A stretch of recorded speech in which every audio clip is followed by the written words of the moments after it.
സെക്രട്ടേറിയറ്റിന് മുന്നിൽ ആശാപ്രവർത്തകർ നടത്തുന്ന സമരം ഇന്ന് എത്രാം ദിവസമായി എന്നറിയാലോ? 45-ാം ദിവസത്തിലേക്ക് കടക്കുകയാണ്. നിരാഹാര സമരം 5 ദിവസം പിന്നിട്ടു. ഇന്ന് സമരപന്തലിൽ സംഘടിപ്പിക്കുന്ന ജനസഭയിൽ സാംസ്കാരിക രംഗത്തെ പ്രമുഖർ പങ്കെടുക്കും. ഗോകുൽനാഥ് വിശദാംശങ്ങളുമായി നമുക്കൊപ്പം ചേരുന്നു. Gokul, good morning. 45-ാം ദിവസത്തിലേക്ക് ഇവരുടെ സമരം കടക്കുന്നു. 7-ാം ദിവസത്തിലേക്ക് നിരാഹാര സമരവും കടക്കുന്നു. ഇന്ന് പ്രത്യേക പരിപാടികൾ അവിടെ നടക്കുന്നത് എന്തൊക്കെയാണ്? വിവരങ്ങൾ എന്തൊക്കെയാണ്? മോത്തി, ഈ സമരം 7 ദിവസം പിന്നിടുന്നുള്ളതാണ്. നിരാഹാര സമരം 7 ദിവസം പിന്നിടുമ്പോൾ ഇപ്പോഴും സമരവേദിയിൽ വലിയ ജനത്തിരക്കും ജനസാന്ദ്രതയും ഒക്കെ പ്രതീക്ഷിക്കുന്നുണ്ട്. ഇന്ന് ജനകീയ പ്രതിഷേധ സദസ്സൊക്കെ സംഘടിപ്പിക്കുന്നതുമുണ്ട്. എന്തായാലും ഇന്ന് ശോകമുഖമാണ് ഇപ്പോൾ ഈ സമരവേദി എന്നുള്ളത്. കാരണം ഇവരുടെ കൂട്ടത്തിലുള്ള ഒരാളുടെ ഭർത്താവ് മരിച്ച് എല്ലാവരും കൂടി അങ്ങോട്ടേക്ക് പോയിരിക്കുകയാണെന്നാണ് അറിയാൻ സാധിച്ചിട്ടുള്ളത്. എന്തായാലും ഇന്ന് ജനകീയ പ്രതിഷേധ സദസ്സുണ്ട്. നടൻ ജോയി മാത്യു അടക്കമുള്ളവർ സമരവേദിയിലെത്തി സമരത്തോട് ഐക്യദാർഢ്യം പ്രഖ്യാപിക്കും. അതേപോലെ തന്നെ സമാന്തരമായി all Kerala ASHA health work അസോസിയേഷന് സമാന്തരമായി തന്നെ അംഗനവാടി ടീച്ചർമാരുടെ അസോസിയേഷനും ഇപ്പോൾ ഇവിടെ സമരം ഇരിക്കുന്നുണ്ട്. അവരുടെ ഐക്യദാർഢ്യവും ഇവർക്കൊപ്പമുണ്ട് എന്നുള്ളതാണ്. കാരണം LDF പ്രകടന പത്രികയിൽ ഉണ്ടായിരുന്നതാണ് ആശാ പ്രവർത്തകരുടെ വരുമാനം വർദ്ധിപ്പിക്കുക എന്നുള്ളതിനൊപ്പം തന്നെ അംഗനവാടി ടീച്ചർമാരുടെ വരുമാന വർധനവും ഉണ്ടാകുമെന്നുള്ളത്. പക്ഷേ ഈ പ്രകടന പത്രികയിൽ ഉണ്ടായിരുന്ന വാഗ്ദാനങ്ങളായി മാത്രം മാറുന്നതാണ്. പലപ്പോഴും രാഷ്ട്രീയ കക്ഷികളുടെ വാഗ്ദാനങ്ങളൊക്കെ ഇത്തരത്തിൽ വാഗ്ദാനങ്ങൾ മാത്രമായി ഒതുങ്ങാറാണ് പതിവ്. ആ പതിവ് ഇവിടെയും തെറ്റിച്ചില്ല എന്നുള്ളതാണ്. എന്തായാലും ഇവരുടെ ഈ ആവശ്യങ്ങൾ അംഗീകരിക്കുന്നത് വരെയുള്ള സമരം മുൻപോട്ട് പോവുകയാണ്. എന്തായാലും ഈ ഫെബ്രുവരി 10-ന് ആരംഭിച്ച സമരം ഇന്നിപ്പോൾ 45-ാം ദിവസം പിന്നിടുകയാണെന്നുള്ളതാണ്. അനിശ്ചിതകാല ഉപവാസ സമരം 45-ാം ദിവസവും അതേപോലെ തന്നെ നിരാഹാര സമരം 7-ാം ദിവസവുമാണ് പിന്നിടുന്നത്. ഈ നിരാഹാരം കിടക്കുന്ന ആളുടെ അവസ്ഥ എന്താണിപ്പോൾ? ആരോഗ്യ പ്രശ്നങ്ങളുണ്ട്.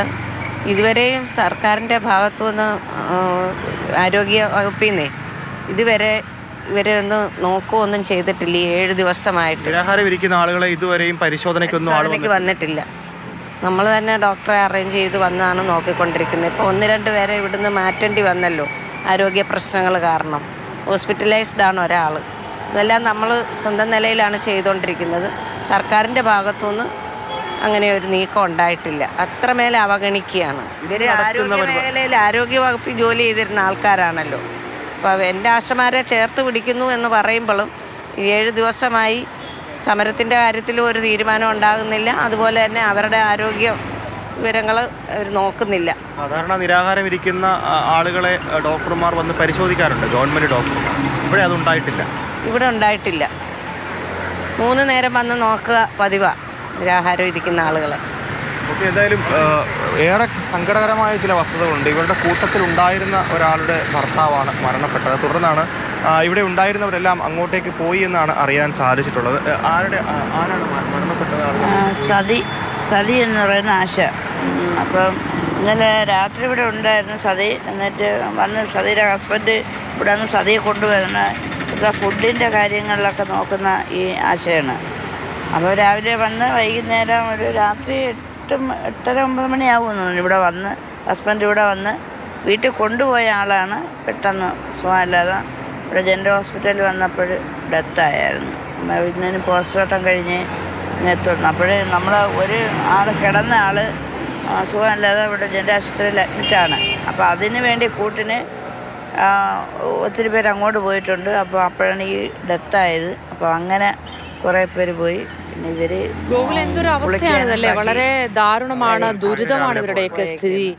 ഒരാളുടെ ഭർത്താവ് മരിച്ചു പോയിരിക്കുന്നു. നിരാഹാരം കിടന്നതിൽ ആരോഗ്യ പ്രശ്നങ്ങളുള്ളവർ നിരവധി. അതിലൊരാൾ ആശുപത്രിയിൽ ചികിത്സയിലാണ്. ഇത്രത്തോളമായിട്ടും ആരോഗ്യ വകുപ്പിന്റെ ഭാഗത്ത് നിന്ന് ഇവരുടെ ആരോഗ്യം എങ്ങനെയുണ്ടെന്നത് പരിശോധിക്കാൻ പോലും ഒരാൾ വരുന്നില്ല എന്ന് പറയുമ്പോൾ അത്രയും ക്രൂരമായ പെരുമാറ്റമാണ് സർക്കാരിന്റെ ഭാഗത്തുനിന്നുണ്ടാവുന്നത് എന്ന് വേണം പറയാൻ. ഗോകുൽ.